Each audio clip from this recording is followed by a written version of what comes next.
for everyone joining. I see a lot of wonderful SLED state coordinators on here, which is really exciting. I'm really thrilled to introduce you all to our wonderful presenters today. Of course, our theme for this month is Warm Up for Cold Turkey. And if you're not familiar, I think pretty much everyone on here is. But for those future people watching the recording, our Cold Turkey Thanksgiving initiative is a call from TextLess Live More to unplug on Thanksgiving Day, whether you do the whole day or part of the day, in the effort to live more with your friends and family. So the feedback that we've gotten in the past couple of years is that to unplug for an entire day with no practice is really hard for young people and older folks alike. It's not just a teen issue, it's all an issue for all of us, kind of like trying to run a marathon without training. So we wanted to provide some opportunities throughout the rest of the month to practice unplugging. And so today we have two experts in unplugging to help us on our journey here as we lead up to Thanksgiving Day. And we have Kim Cavallo and Erickson from the National Day of Unplugging. Really excited to introduce you to them and for you all to hear about the work that they're doing and a little bit about how to unplug and how to advocate for unplugging with your students. And I know we have some students on here, so for your SAD chapters especially. So I'm going to stop sharing my screen and I'm going to allow these two wonderful women to introduce themselves to you and just take it away. Oh, great. Thanks, Marie. So I'll just speak for myself and then Claudia will speak, obviously. I'm Kim Cavallo, as you mentioned, and currently the Executive Director of the National Day of Unplugging. I came to the National Day of Unplugging just this past year. It's an awareness campaign that's actually been in existence since 2009. So I don't know if any of you have participated before or know about it. It's been pretty well known. The first weekend of March, people all over the world, educators, employers, individuals, families come together and basically unplug together. So what you're going to be doing for the Thanksgiving Day, this is something that happens once a year and has been happening for, this will be the 12th year in 2021.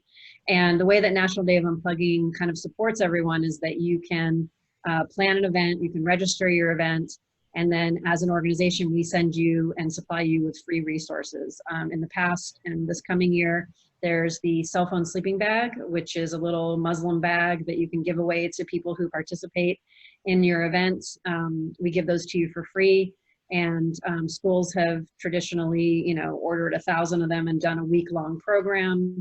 We've had programs that take place in city parks where businesses will host an ice cream social.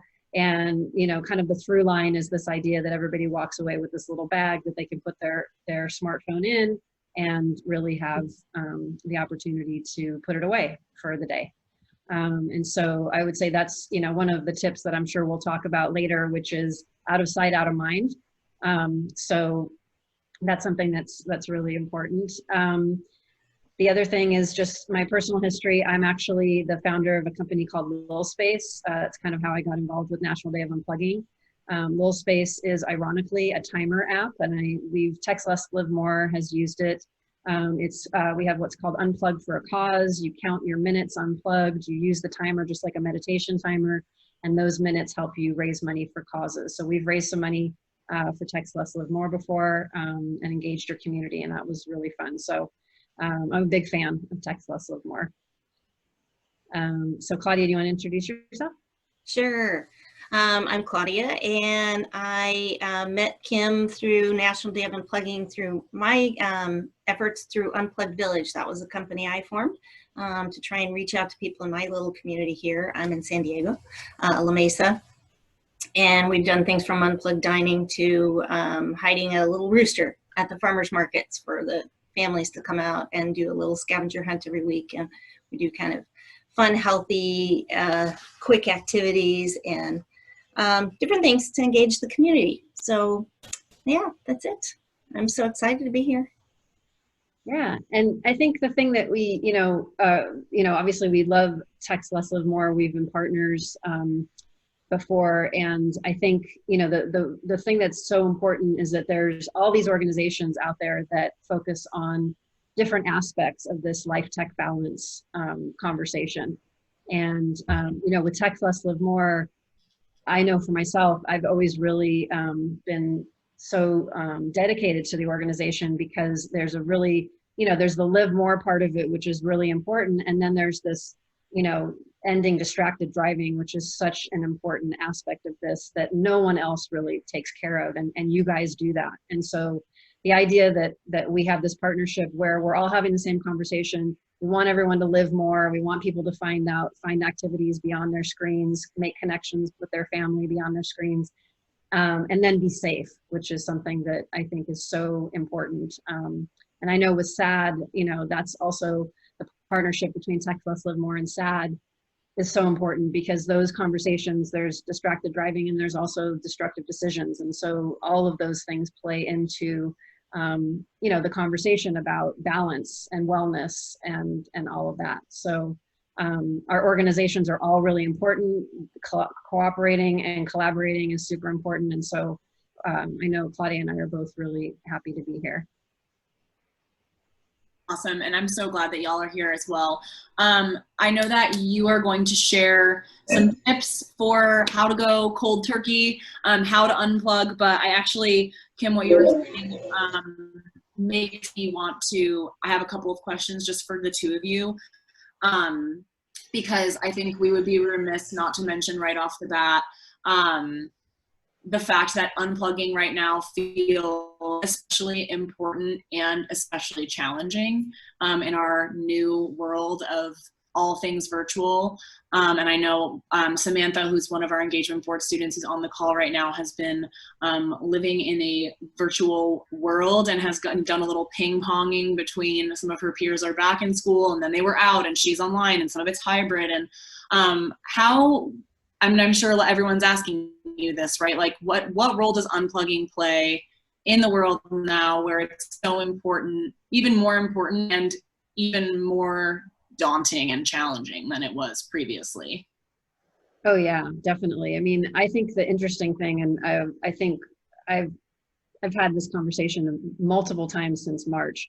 So the National Day of Unplugging is always the first weekend of March. So for many people all over the world, the last time they gathered in person was National Day of Unplugging, which is a pretty you know, powerful thing to think about, because I know for myself, I was racing home from different events, and you know, was I going to get on the plane? Are they going to shut down this and that? And you know, so I think the conversation, you know, quickly made us all realize the incredible power and that we were not necessarily forced, but we were recognizing as a world community that the power of technology was enormous, and that we were, thank God we lived in this time where during this pandemic, we do have technology that we can stay connected to each other.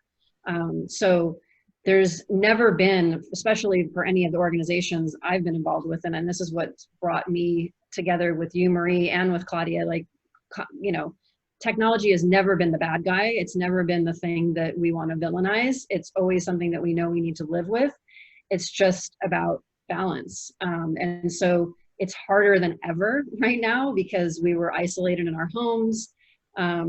And, you know, that was our only through line. And I know for young people, we had National Day of Unplugging had some online gatherings where we had some experts speak, you know, during the months of April and May, and had some teenagers on to talk. And that was something that was really, you know, they just felt like they were using all their social media apps so much more because that was all they could do. They weren't able to really gather in person.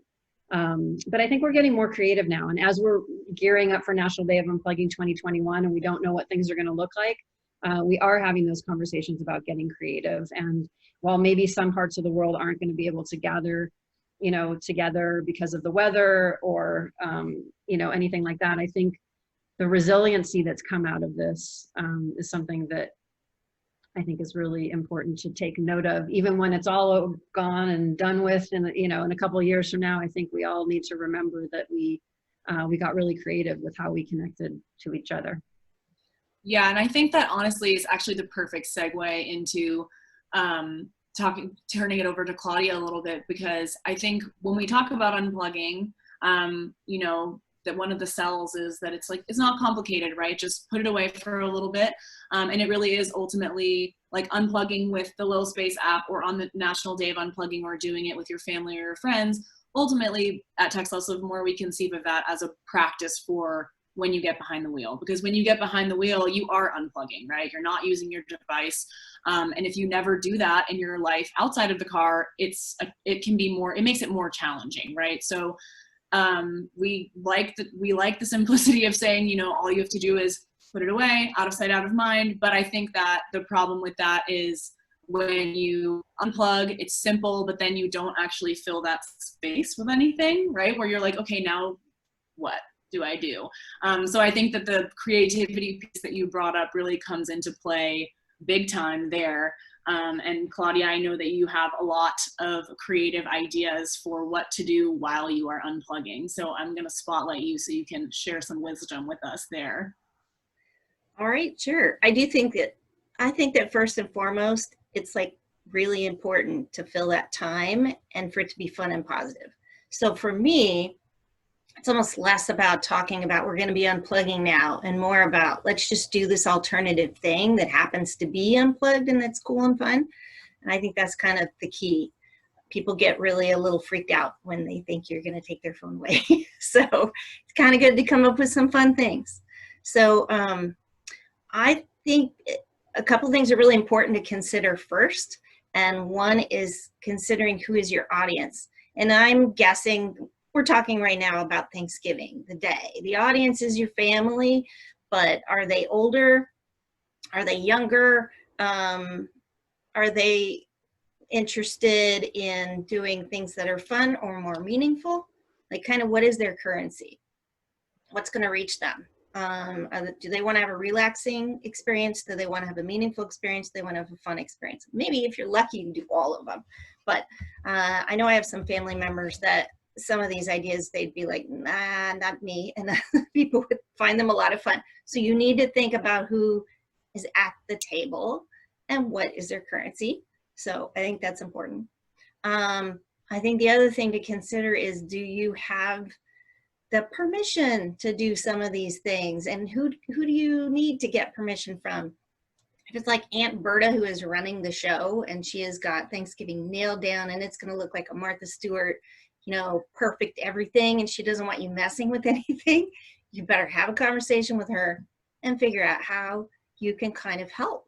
So come from a place of helping, and no doubt there's something she'd probably like help with. But she may not want a big surprise. You're going to do this really crazy craft that's going to be all messy in her kitchen. You want to make sure you have those conversations ahead of time. So I think those are kind of important.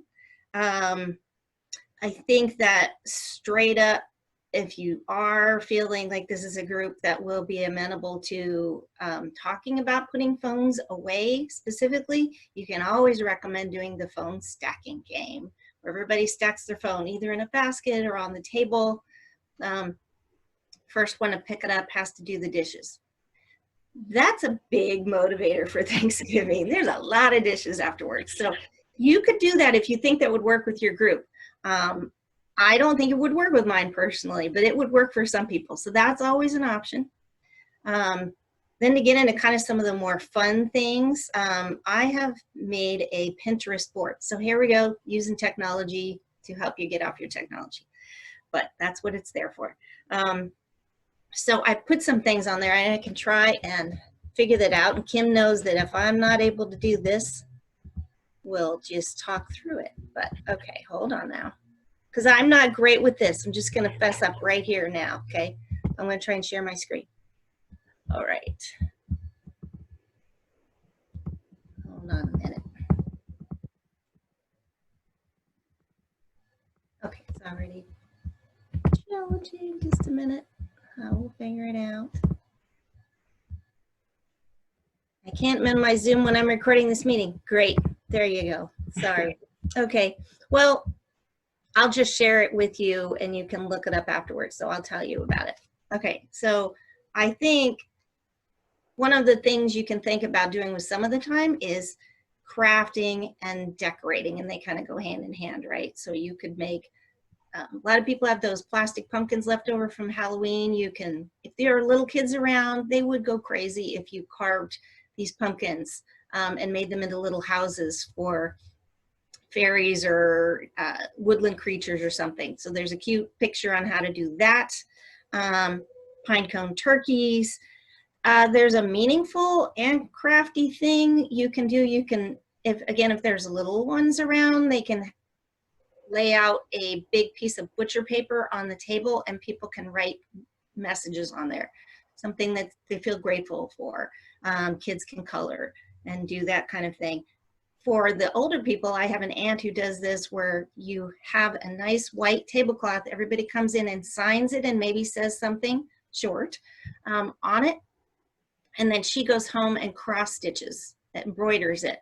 So that's going to be an heirloom for forever. And it is beautiful. And in fact, she has brought this out year after year, so it keeps getting added to. That's just kind of a nice, meaningful thing to do. If you've got those people that want to relax, if you got a lot of ladies there and you want to make bath scrubs, you could do that. It's a very easy thing to do. I think it's kind of nice to make something that people take home with them, things that keep their hands busy and that relax them, and they get to take home. You got like 3 scores right there. Then of course cooking, I'm not really going to get too much into that, but you know, figure out if you can offer up that everybody takes on something. That way everybody's hands are busy cooking rather than picking up their phone. Make a dish to share. And of course it depends on what your social distancing guidelines are in your area, how much you're able to do with that. That makes it tricky, but you know, we're all getting creative. Then I would say conversations, connecting things. There are gratitude games.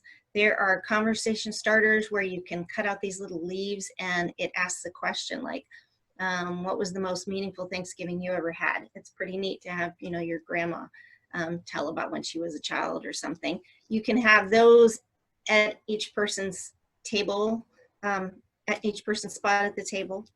And then outside fun. Okay, it depends on where you live, obviously. If you live somewhere where there's snow, I say go out and go sledding.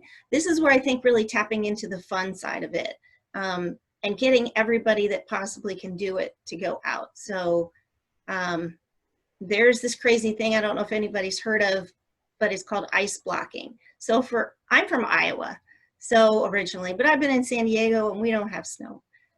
So we have figured out how to sled without snow. So there is, again, a video of this on the Pinterest site that shows you basically getting an ice block from Smart and Final. It's like $2. This is a very inexpensive thing to have a lot of fun at. And old towels, and you sit on it and you slide down a hill. And it sounds very silly and it may sound cold, but I've got to tell you, it's the most fun we've ever had at birthday parties for our kids, for everybody. And every single time we do it, there are like the 20-year-olds that come over and they go, oh my gosh, where did you get that? And they go to the store and they get them and they come back. It's like kids love it, little ones, older ones, and we're all laughing and having a really good time. So try ice blocking if you're somewhere that you don't have snow, but you want to get out for a little bit, do something other than the playing football, or those are all great as well. And then another thing is hiking.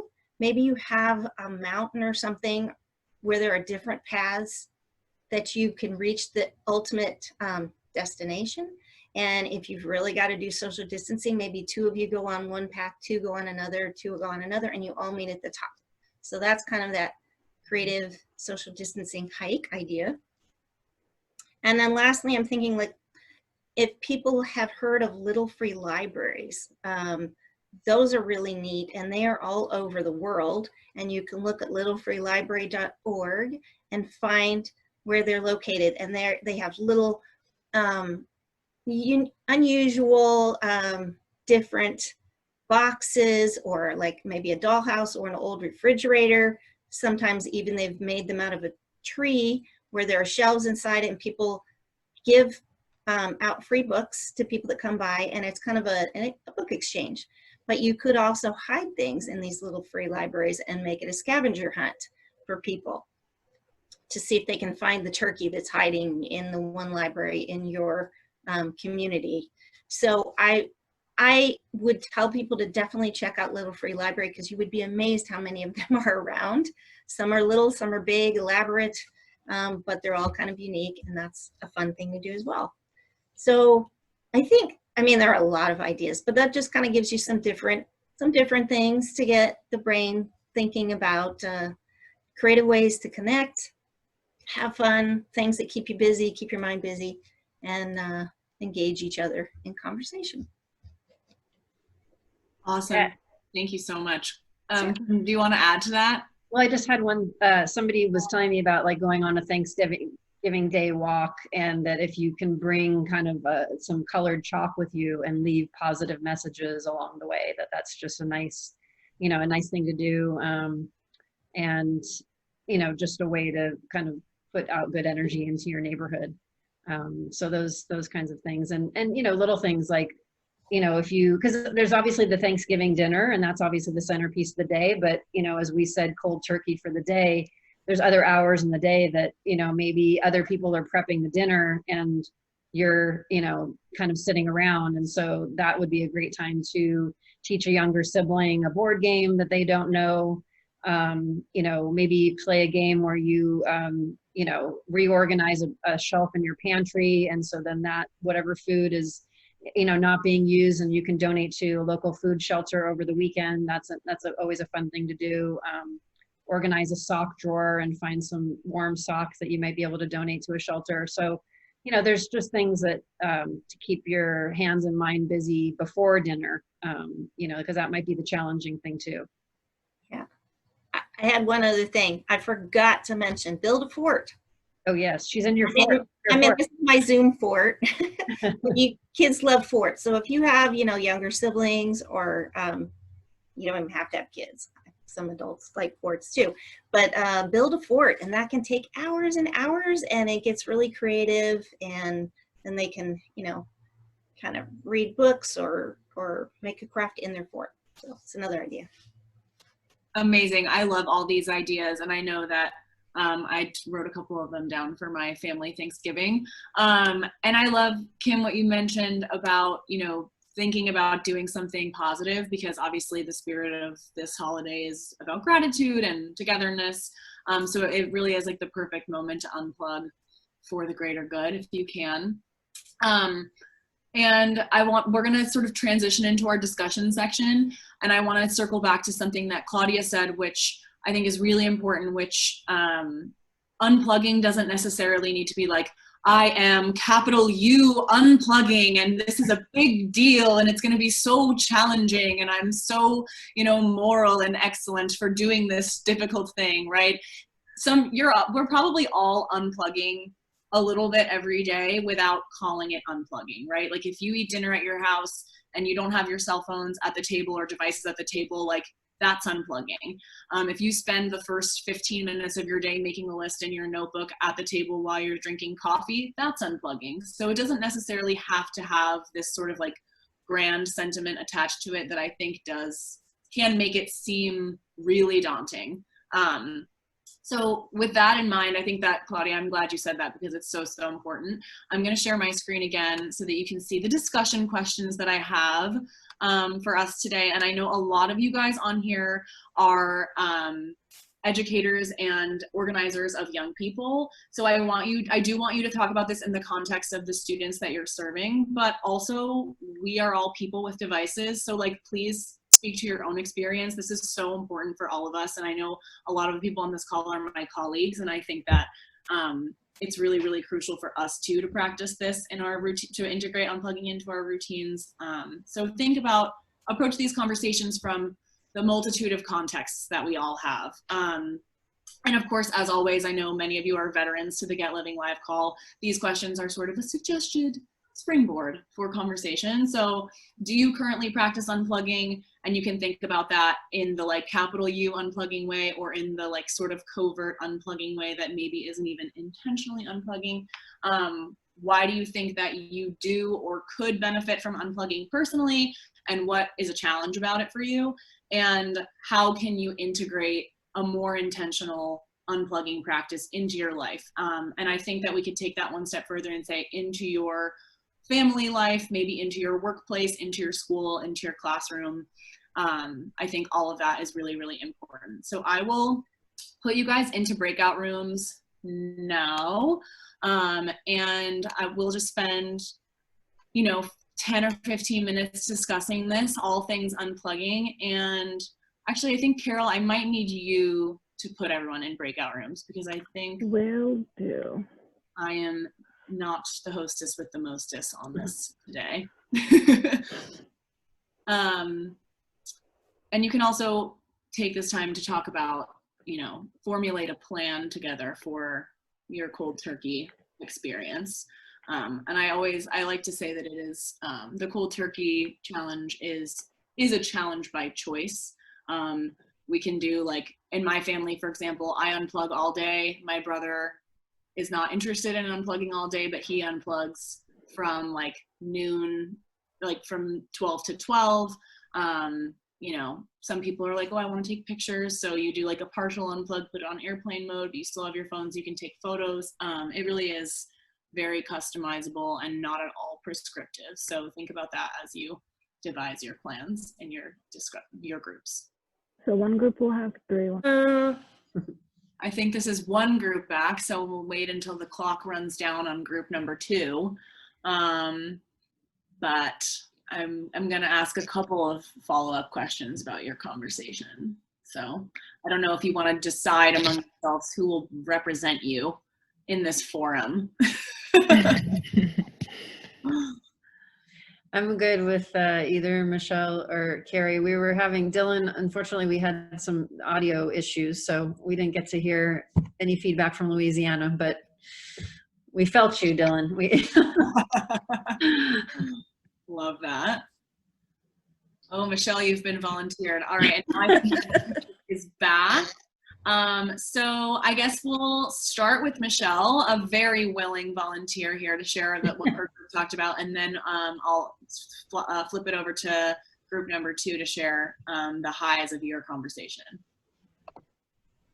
Okay, so we just kind of talked about some ideas of things that we've done in the past. If we have tried to unplug like formally before with families and things like that, and then also just tried to come up with some ideas of how to encourage those that we're with all the time in different situations to be aware of their usage on their technology, and any ideas that we had to gently and kindly try and help those around us see and become aware of their use, and try and encourage them to unplug a little bit too.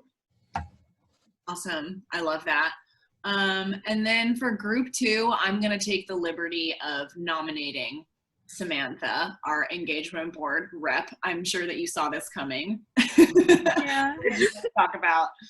We talked a lot about the benefits of unplugging and just how good it is for our mental health, just to take some time away during the day to put your phone down and enjoy without like looking at your screen all the time. And we talked about when we're with other people, how nice it is to just be present with them physically and mentally, not just always on your phone, because we find that it's almost rude when we're giving somebody else like our time that they're just spending it on their phones. So we talked about ways to like encourage them to put their phone down, or like activities we could do to like not necessarily encourage them to put their phone away, but distract them in another way, like doing an activity where you don't use your phone and stuff like that. I love it. It seems like both groups kind of were talking about how to have that sort of hard conversation with the people around you who might not be as aware of their phone use, and how to mitigate that. So that's awesome. I love when the groups are running parallel courses. Cool. So in the interest of time, I'm going to pass it back to Kim to talk about the National Day of Unplugging Ambassador Program that I think is an awesome opportunity for many of your students and chapters that you might want to flip to them, and Samantha, of course, for your chapter as well. And I know that I talked with you about this last week, but I'm really excited for you guys to hear about this program. It's an awesome opportunity. Great, thank you. So I'm going to share my screen. And if you guys can see this window right here, this is just just a little something just that we can send to you guys if you're interested, or anyone in your chapters are interested. So this year we're introducing the National Day of Unplugging Ambassador Program. And essentially what that is that you agree to host your own event, which hosting an event means simply, I'm going to have a dinner on National Day of Unplugging, or a lunch, or I'm going to go for a hike, but I'm going to spend some time unplugged with other people so that we can all, you know, encourage each other and, like you said, get the benefits of feeling the time away from technology without being too preachy. So when there's a national holiday like that, you know, or international holiday, frankly, you know, just like Christmas or Thanksgiving, everybody kind of gets on board. So with the National Day of Unplugging, it's not hard to be able to say like, hey, look, this is the holiday, and so let's all do this thing on this day. And so we're looking for these ambassadors to, one, do their own event. Again, it can be small or large, and it can be virtual, which seems ironic, but you can actually bring people together and do, you know, a backgammon tournament, or you can all bake a cake together virtually, just something where you're keeping your hands busy. That's your own event. But on top of that, we're really hoping that ambassadors will get their, either the companies they work for involved, the schools that they attend involved, the church that they belong to, just really help us spread the word. So in this little thing we put together, it's just basically, if you're somebody that really, you know, feels connected, you're interested in community building with the place where you go to school or you work, and you want to see your city kind of become the best unplugged city, we are toying with the idea of these kinds of contests that we're going to have. And so it would be really great to have ambassadors who we can award and reward for their efforts. So, you know, what will you do? You'll essentially do your own event, and you'll get other people to help. And we're also going to be having time where we bring you together and give tips about how you can, you know, get a proclamation. Claudia is really great. She had a wonderful event in La Mesa in San Diego last year, and just got so many of the local businesses involved. And so for any young person who's looking to kind of be, you know, build more community building skills and learn how to reach out to city government, to learn how to engage local businesses and get sponsorships. These are the kinds of things that we're going to help people engage with. And so there'll be a lot of learning, and it's a great leadership opportunity for your students. We're going to have a couple of hosted webinars to share ideas. And so it's a great way to network and meet other people in different parts of the world. It's a very defined period. So it's nice because it'll start pretty much now or in December, and it'll go through March, and then we'll just debrief, and then it's not a project that is ongoing. And what will you get? So you get recognition for donating your time. We have a page on our website that shows all the ambassadors, a picture of all the ambassadors. You will be recognized as an ambassador for SAD or TextLess Live More, or both. And so that's a great way to link to the organizations that you are connected to. Again, there's a chance to win prizes. We are going to send welcome kits, which include those cell phone sleeping bags, so you can hand those out. And actually, you're able to order more of those any time of year, which note that a lot of people can't say that, so that's a really good perk. And then for those students out there that are looking for community service hours, we can work with your schools or with your organizations to help give community service.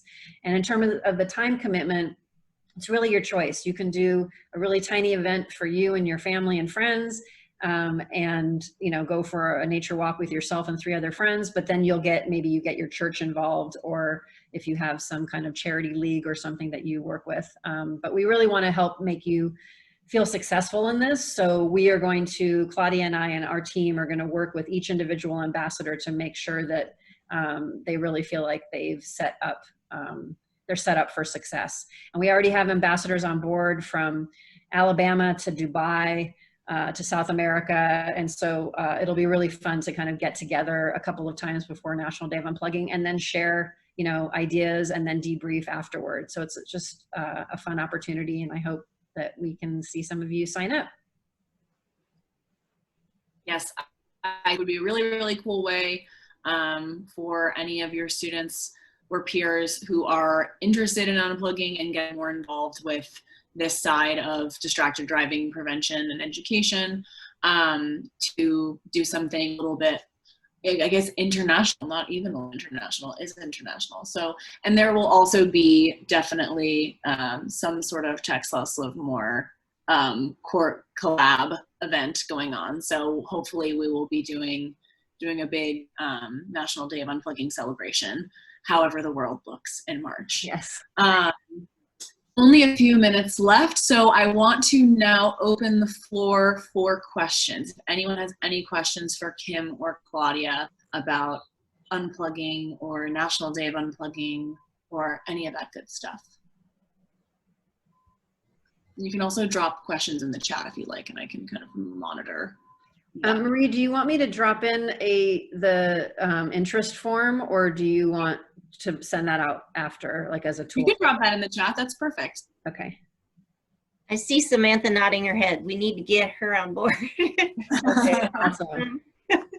Well, Samantha and I are actually going to talk immediately after this. So Okay. I think the odds are in our favor here. Okay, here is the type form. So if you fill that out, then I'll send you an email with information, and it'll get you signed up right away.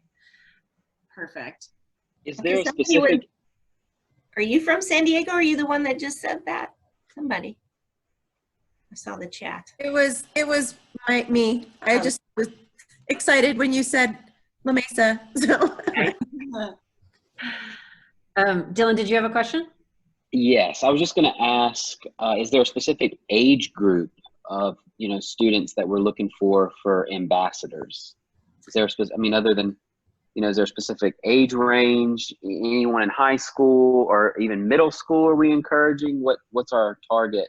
We haven't audience? we haven't put a limit on it. We've got people that are adults and people that are, and so in terms of middle school, if you've got a really motivated, you know, middle schooler who seems like we're, like you said, I said, we're going to work with them. And I've had experience working with that age group for some museum educator things. So I'd be happy to, if you have someone in mind. I mean, that age typically is a little harder to, you know, keep on track. But I think if it's somebody that you think would be interested, I'd be happy to bring them on. But we typically, it's kind of, you know, maybe late middle school, high school, college and adults. Can I weigh in on that as well? Yeah. Okay. I will say that I think that if you made a team effort, it would be an awesome way to go. If you get a little preteen kid, some of those kids are dynamos and they really believe in this before they're completely sucked into it. And they had an adult helping them. Mm-hmm. That could be a really nice partnership. I just think that you can get almost like babysitters. Sometimes like the younger ones are really awesome because they're not distracted by all the other things yet. Same thing with kids. So I think they could be great, and people would get really excited about it. Like if you wanted to get, you know, a proclamation, you wanted to get your city council involved, they would be thrilled to hear from a young person coming forward saying they're interested in doing this thing for their community. Like that would be a pretty neat way to go. I actually have a follow-up question to that. So if we had a group of, like, could we sign up a chapter as an ambassador? Like, for example, Livingston Parish SAD is an ambassador. So like maybe you have like 5 students who are participating. Would that be something that is feasible? Yeah, I think the team effort is a really great way to go, because it's that way you can kind of divide and conquer. And obviously everybody would be welcome to communicate with us and come on to the webinars. It may be good to kind of identify the one person, you know, we'll certainly list everybody and put everybody's photo, but it might be good to have at least one person that's kind of the person accountable for it. In terms of like rallying everybody and all of that. But yeah, to Claudia's point, and to answer that question 100%, I think team effort is really the way to go. And so we would list all of those people as ambassadors, as individual ambassadors. Awesome. So that's a great need for all who are state coordinators on here, for something to think about for March for any chapters that you have who are like jonesing for something to work on and toward. Great question, Dylan. Any other cues for the good of the order? And Kim and Claudia, if you're comfortable, I would be happy to pass along your contact information to everyone who's here in case they have questions that occur to them later. So I will definitely do that. And of course, I want to share that our next GetLiving event, the last one of GetLiving 2020, which seems sort of impossible, is going to be December 10th at 4 p.m. Eastern. And we're going to be talking about Do Not Disturb December. It'll be a good bookend to 12 awesome initiatives designed by the engagement board. So I'll send all of you a calendar invite. I hope to see you there. And I want to thank Kim and Claudia so much for joining us today. Really, really exciting stuff that y'all are working on, and we're so excited to be in collaboration with you. Yes, thank you. Wise. Thanks, everybody. Have an excellent Happy Thanksgiving. Good luck with your cold turkey. Let us know how it goes. Happy Thanksgiving. Happy Thanksgiving. Thank you. Thanks, Maria and Carol. Of course. Welcome. Thank you for coming on. Thanks for having us. All right. Marie, should I stay